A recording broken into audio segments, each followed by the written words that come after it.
ellos vayan ingresando. Nos quedamos en lo que es el certificado de edad clínica, ¿no?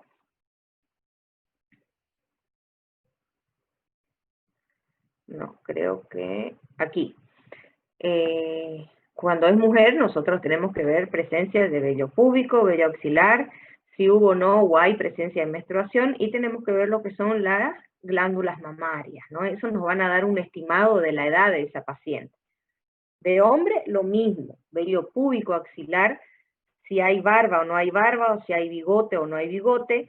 También aquí en el hombre podemos ver el tercer molar, tanto como en la mujer también, y podemos ver lo que son la escala de Tanner, ¿no? Que es el desarrollo puberal o de Turner, como ustedes quieren llamarlo. Dentro de lo que son las conclusiones de todo lo que hemos visto y hablado ahorita, tienen siempre una gran importancia médico-legal, por lo que es importante cumplir correctamente con todas estas características que nosotros hemos nombrado, ¿sí? Es importante cumplimentar correctamente la receta médica, tanto a sus diversos apartados como el añadir la firma de médico si se produce una enmienda, ¿no? Es necesario rellenar tanto el certificado médico oficial de defunción como el boletín estadístico de defunción, ya que de cada documento tiene una finalidad característica que nosotros ya lo dijimos, ¿no es cierto? Ahora, yo les voy a hacer una pregunta que me van a contestar para la próxima clase. Si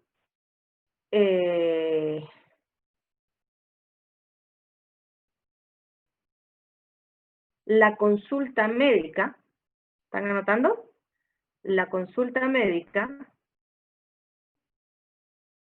es un documento médico legal.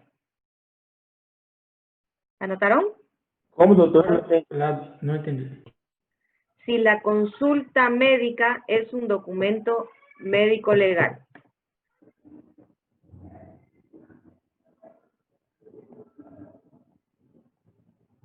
¿Ya? Doctora. Sí, doctora, Pues respondemos ahora. Eso, ahora me gusta. A ver, ¿es o no es? Sí, doctora, Sí, porque doctora. en la consulta Sí, doctora. médica se ponen los datos de cómo el paciente llega y ese documento puede ser presentado ante un tribunal caso el paciente diga alguna cosa, ¿no? Que no fue Exacto, como... ¿por qué? ¿Dónde va plasmada esa consulta médica? La historia En la historia clínica La del historia paciente, del clínica. paciente. Muy bien. Me gusta este grupo, me contesta. Me contesta rapidito este grupo. Bien, vamos con el último temita que es cortito y es fácil. Vamos a hablar de lo que es peritaje y lo que es perito. Peritaje. Yo les había comentado en la anterior diapositiva que era buscar, investigar, ¿no es cierto? Se considera la investigación científica práctica que tiene como objetivo la elaboración de conclusiones que responden a interrogantes previamente establecidas. Para que entiendan mejor. Vamos a hacer un peritaje de la escena del crimen. Vamos a hacer una investigación de la escena del crimen. Fácil, ¿no es cierto? No hay por dónde perderse. Dentro de esos peritajes nosotros tenemos tres tipos de peritajes. De oficio, que ya hablamos, de parte y dirimente. De oficio, cuando el juez o fiscal considera que se requiere de conocimiento. Papá en sus micrófonos, por favor.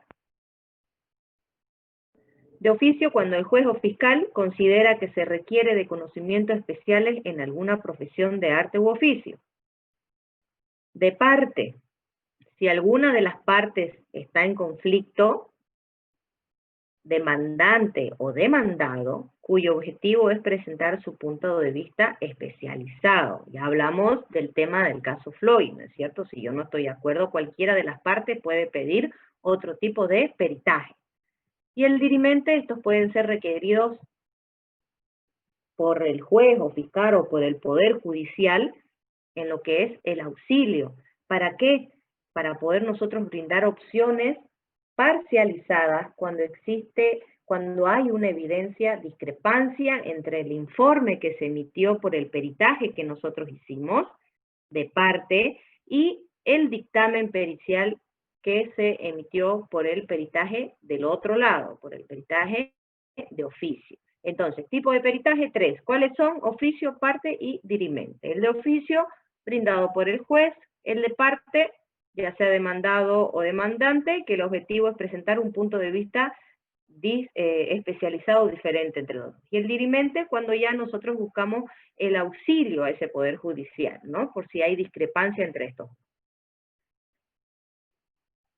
La clasificación de peritaje tenemos un montón, pero lo que nosotros más utilizamos podemos hacer un peritaje de incendios, ¿no es cierto? Tenemos personas especializadas, tenemos personas especializadas para hacer un tipo de peritaje informático, tenemos forenses informáticos, tenemos grafológicos, tenemos caligráficos, tenemos dentro de lo que son todo lo que es documentos, ¿no es cierto? Porque también nosotros podemos hacer un peritaje a una empresa.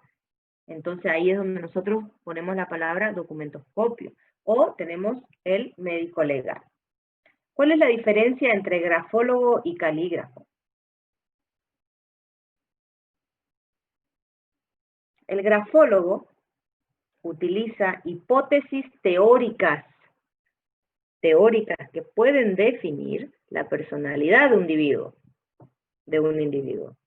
Y el calígrafo determina la identidad del que escribe desde el punto de vista de la autoría. Es decir, yo acá tengo una firma, fíjense, ¿no? Entonces, yo soy especializado en caligrafía y mediante su firma o escritura puedo saber si ustedes me están mintiendo o no, si ustedes son, tienen una buena personalidad, tienen una mala personalidad, absolutamente todo, ¿no? Cada palabra, cada letra, perdón, tiene su punto, ¿ya? Como por ejemplo la G, que es del sexo. Entonces, si nosotros hacemos una G grande, significa, ¿no es cierto? O si hacemos una G chiquitita o prácticamente no la hacemos. Lo mismo pasa con la R, con la A, con la F. ¿Ya? Entonces, la diferencia es que el perito en lo que es el calígrafo es desde el punto de vista de la autoría cuando escribe. En cambio, el grafólogo es hipótesis teóricas. Muy importante saber esa diferencia. ¿Cómo debemos de ser nosotros como peritos? ¿Qué es el perito? Por ejemplo, es lo que les acabo de decir. Yo puedo hacer mi tesis o ser un perito informático o ser un perito caligráfico, ¿no es cierto? O ser un perito de incendio, o ser un perito en zonas de desastre, o ser solamente un perito en fotografía forense, como soy yo, por ejemplo. O ser un perito en escena del crimen, también como soy yo. O sea, cada uno elige su especialidad que quiere realizar. ¿Cómo debemos ser? Siempre debemos ser así el médico, ¿no? Doctora, Siempre tiene... doctora, una preguntita. Por ejemplo, en muerte natural, ¿Ya? cualquier médico puede hacer el certificado de defunción o sí tiene que ser un especializado. No. Dependiendo. En una muerte natural, un médico normal, un médico general puede hacer un certificado de defunción, ¿ya? O si va un médico forense a la escena del crimen, o escena del hecho, nosotros hacemos el certificado de defunción. Puede hacerlo cualquiera el certificado de defunción, no tiene que ser especializado, mi niña, ¿ya? Y el que va al lugar sí o sí tiene que ser el forense. Sí o sí tiene que ser el forense el que vaya al lugar de los hechos, porque ¿de qué sirve que vaya un médico general al lugar de los hechos si no va a saber qué es lo que pasó ahí, ¿no es cierto? Porque no va a saber, ¿no? En cambio, una persona que está especializada va a saber qué pudo haber llegado a pasar, ¿no es cierto? Pero esto que no te confunda, ¿no? Con el tema del certificado de defunción. Cualquiera puede llevar un certificado de defunción, pero para ir a una escena del hecho, lo ideal, bajo ley, tiene que ser el médico forense. Gracias, doctora. Ya. Bueno, ¿cómo debemos ser? Actuar objetivamente, como siempre, con conciencia y veracidad, ¿no? Y siempre ser imparciales, ¿no? Tenemos que tener los ojos bien abiertos y cerrar los oídos, ¿ya? Tenemos que considerar cada caso aisladamente, individual y concretamente. Y siempre desconfiar de los signos patogmónicos. ¿Qué significa patogmónicos?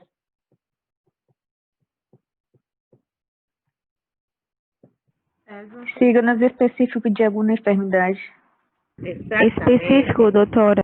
Exacto. Siempre, no solamente para medicina forense, para todo tipo de medicina. Por ejemplo, yo llego al lugar de los hechos y veo una persona tirada en el piso, boca abajo, que le está cubriendo el agua hasta los oídos. Entonces, asfixia por sumersión, dice uno, ¿no? O sea, ahogamiento para que entienda. Pero ¿y qué pasa si ese paciente tenía antecedentes de epilepsia y le dio su patatú y se cayó y bueno, se ahogó, ¿no? Entonces ya ahí nosotros tenemos que ir relacionando. Por eso acá arriba dice abrir ojos y cerrar oídos, ¿ya? No podemos escuchar tampoco a nadie, ay doctora, este se ahogó, póngalo eso. No, jamás. Siempre desconfíen hasta no tener su autopsia realizada, ¿no? Porque si tenemos epilepsia y tenemos ahogamiento, siempre vamos a tener hongo de espuma, ¿cierto? Siempre tenemos que tener seguir, un método cartesiano, es decir, tenemos que nosotros saber cómo vamos a seguir paso a paso para nosotros poder llegar a una hipótesis y de ahí una conclusión, ¿no? Siempre no fiarse de la memoria, desconfiar de la imaginación, así como la hipótesis complicada. Vuelvo a reiterar, ¿no? Nosotros vamos a recopilar toda la información que podamos recopilar de la escena del hecho. Pero no abran su boca hasta que ustedes ya terminen su autopsia y puedan realizar bien ese informe, ¿ya?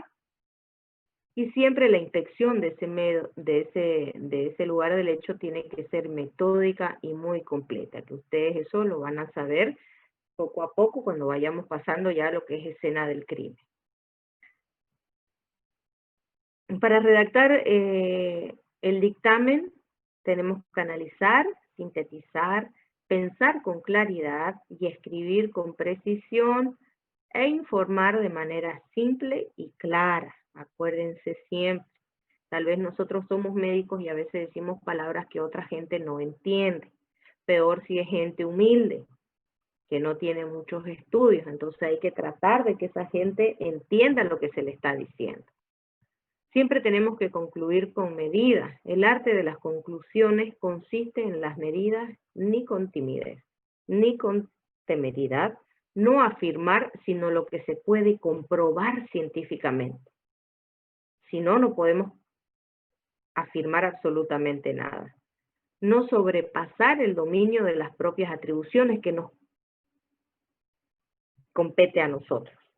No pasarse de la raya, como se dice. A nosotros tenemos un límite y hasta ese límite llegamos. Por más de que sepamos, no lo podemos hacer. Y obviamente tenemos que tener un equilibrio profesional como en toda especialidad, ¿no?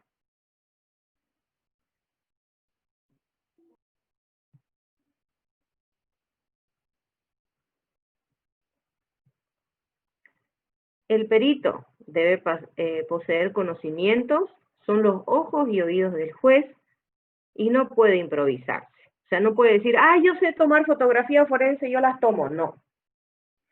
Aquí en Bolivia pasa, no solamente para eso, sino para cualquier otra cosa, ¿no? Ojos y oídos del juez, porque nosotros vamos a realizar un dictamen, vamos a hacer un certificado, y eso el juez lo va a leer y mediante eso va a dar su sentencia. ¿Ustedes creen que nosotros en un certificado como médico forense podemos poner, se puede colocar violación?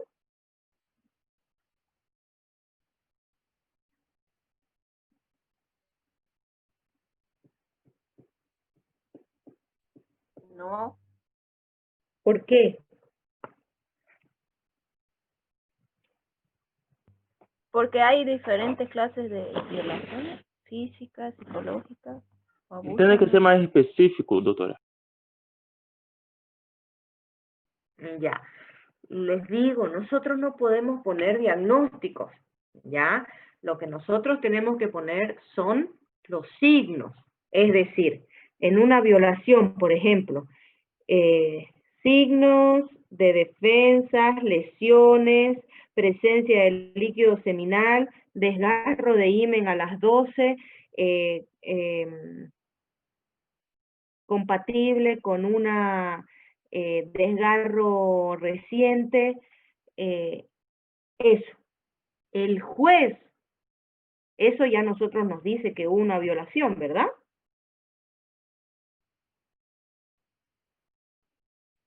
Pero el juez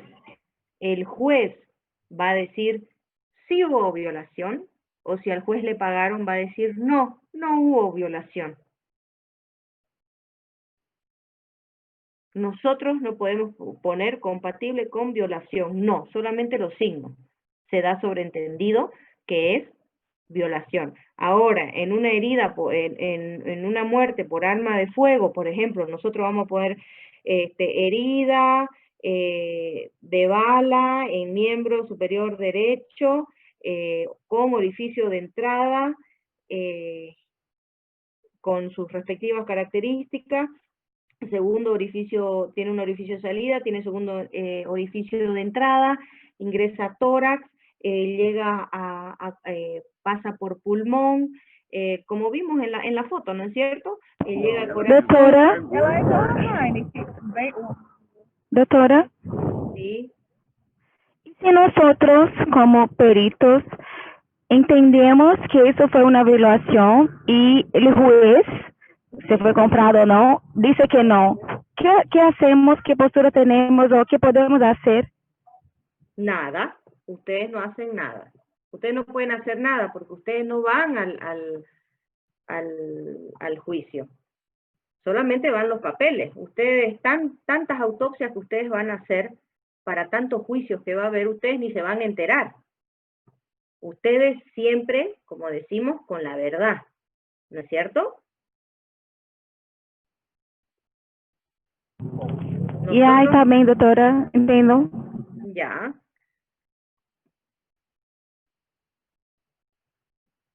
Características que tiene que tener el perito.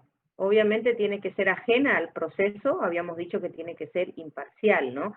Tiene que tener una formación en el área que va a estar haciendo su peritaje y tiene que voluntariamente, obviamente, aplicar los conocimientos de esa materia que nosotros vamos a realizar. Dentro de la fundamentación legal de Bolivia, en el Código Penal, están lo que habla de perito y peritaje en el artículo 204 al 214, ¿no? Perito versus testigo, fíjense, el perito se llama a que conozca el hecho ocurrido, ¿por qué? ¿No es cierto? El dictamen del perito recae sobre un hecho, cosa o persona en una situación presente de cómo están los hechos al momento de investigar. El perito interviene en el proceso de acuerdo a su capacidad de conocimiento. Y el perito puede ser recusado, tiene que ser imparcial mediante el peritaje médico-legal que él realiza. Es decir, recusado, ¿no es cierto? Acusado o vuelto a llamar, ¿verdad? El testigo ya conoce el hecho, ¿por qué? Porque se le pide la declaración y él estuvo en los hechos. Él estuvo supuestamente en la escena del crimen.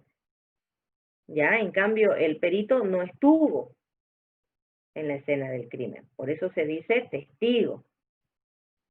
Se refiere a un hecho pasado en investigación y el testigo expone sobre hechos percibidos, de lo que él supuestamente llegó a ver o vio. Y el testigo no puede ser recusado, porque hablamos de un testigo, de algo voluntario. En cambio, el perito a veces pueden ser comprados, entonces puede cambiar ese peritaje, ¿no? Entonces, perdón.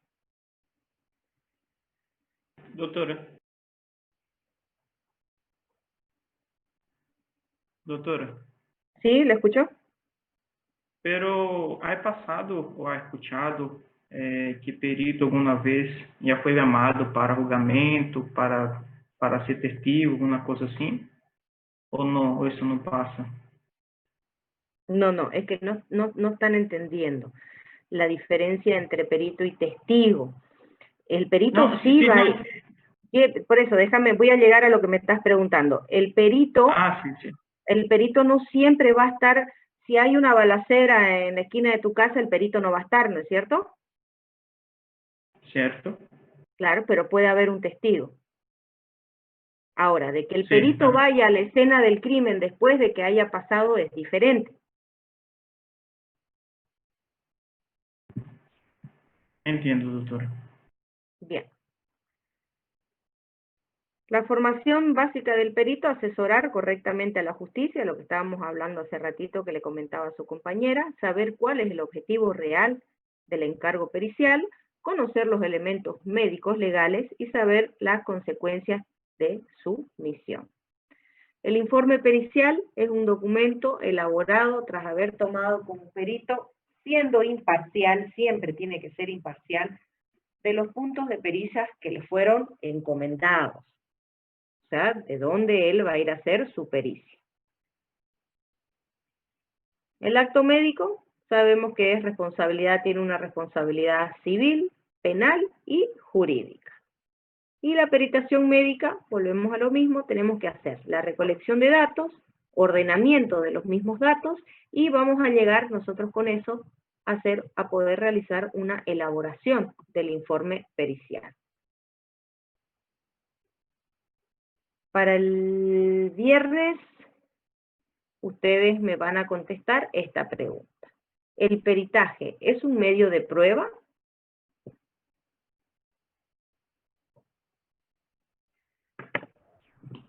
¿Quién? Sí, doutora, a peritaje é uma prova contundente, Para el importante. día viernes.